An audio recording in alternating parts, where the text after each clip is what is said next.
Սիրելի հետևորդներ, այսօր Միլայի խոհանոցում կպատրաստենք թարխունով, յուրահատուկ թանձրուկով արտակարգ համեղաղցան, որը շատ հեշտ է պատրաստվում ու շատ քիչ բաղադրիչներով։ Եկեք սկսենք։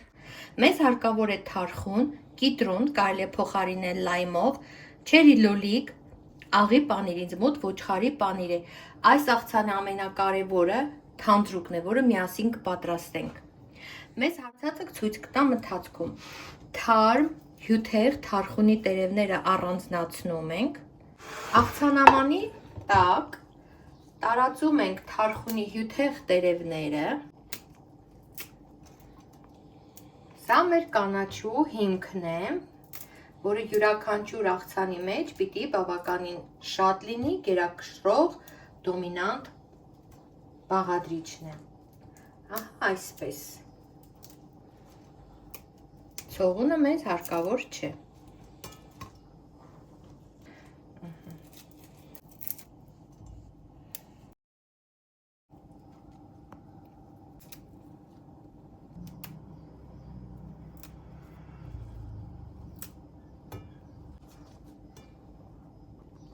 Թարխունը պիտի շատ լինի, որովհետև աղցանի հիմնական համը հենց թարխունի մեջ է։ Այսպես։ Այժմ կտրատում ենք լոլիկը, հարկավոր է, ինչպես ասացի, չերի լոլիկ, որը բաժանում ենք 2 կամ 4 մասի, դասավորում կանաչու վրա, դասավորում ենք գեղեցիկ, սիմետրիկ, եկեք այսպես կտրատեմ։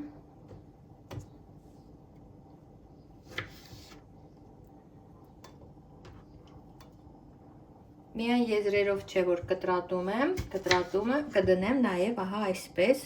շատ համեղ է լոլիկը թարխունով և պանիր, սիրելիներս, ինչպես ասացի, սա հայկական ոչխարի պանիր է, կարող եք փշրել, մեզ հարկավոր է աղի պանիր,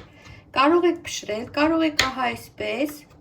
տարբեր տեղերից կտորներ անել ու դասավորել աղցանի վրա,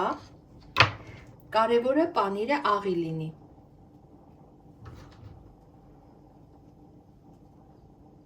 Եթե պանիր շատ եք սիրում, շատ լցրեք, հավասար եմ դասավորել Մարիամ։ Այսպես։ Եվ պատրաստում ենք թանձրուկը։ Այժմ պատրաստում ենք թանձրուկը։ Ինչպես ասացի, վերցնում ենք գետնանուշի այս կարագը, մի լավ գթալ վերցնում ենք, սա թեյի գթալ եմ, մի քիչ եմ ավելացնում, եթե թանձրուկը շատ ստացվի, սիրելի բարեկամներ, կարող եք պահել սառնարանում, օգտագործել այլ աղցանների ժամանակ ևս հիանալի ունիվերսալ թանձրուկ է։ Վրան ավելացնում եմ ձիթապտղի յուղ, քամում ենք վրան կիտրուն կամ լայմ, ինչպես ասացի,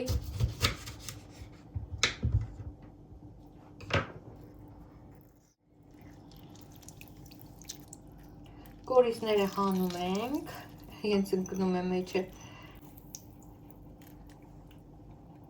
կարելի է ձեռքի ափը պահել քամվող կիտրոնի տակ և կորիզները ափի մեջ կընկնեն։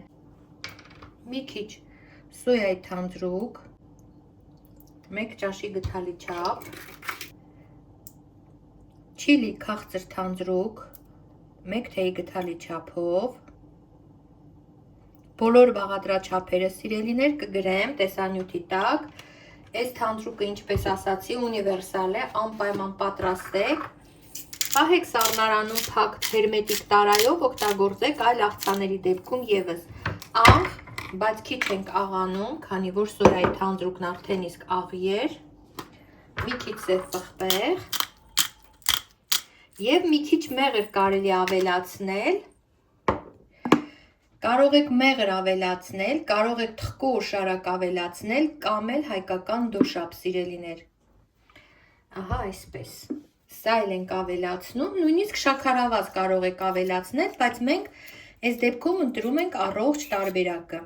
ու լավ խառնում ենք թանձրուկը։ Ահա այս համեղությամբ էլ օծում ենք մեր աղցանը։ Հավատացեք, անզուգական համեղ է, իդեպ ռեստորաններում բավականին թանկարժեք հաճույք, թանկարժի աղցանը, բայց կարևորը, որ շատ համեղ է ու հետաքրքիր։ Ես մի անգամ ճաշակեցի ռեստորանում, սիրահարվեցի այս աղցանին ու որոշեցի անպայման տանը պատրաստել, որ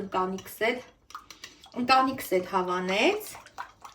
որոշեցի, որ տանը հաճախ պատրաստեմ ու վայելենք։ Համոզված եմ, ձեզ համար էլ կդառնա սիրելի աղցան։ Խառնում ենք այնպես, որ զանգվածը դառնա միատարր։ Եվ ահա այսպես օծում ենք աղցանի վրա։ Մի ափսոսացեք, լավ լցրեք, սիրելիներս, անչափ համեղ է։ Եվ վերջ, մեր աղցանը պատրաստ է։ Խոստացեք, որ կպատրաստեք ու կվայելեք, շատ լավն է։ Թողեք 2-3 րոպե համերը խառնվեն, նոր վայելեք։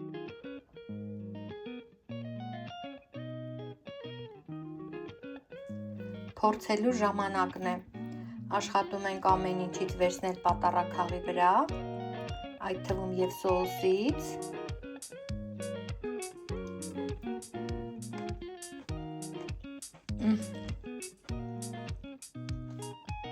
Յուրահատուկ,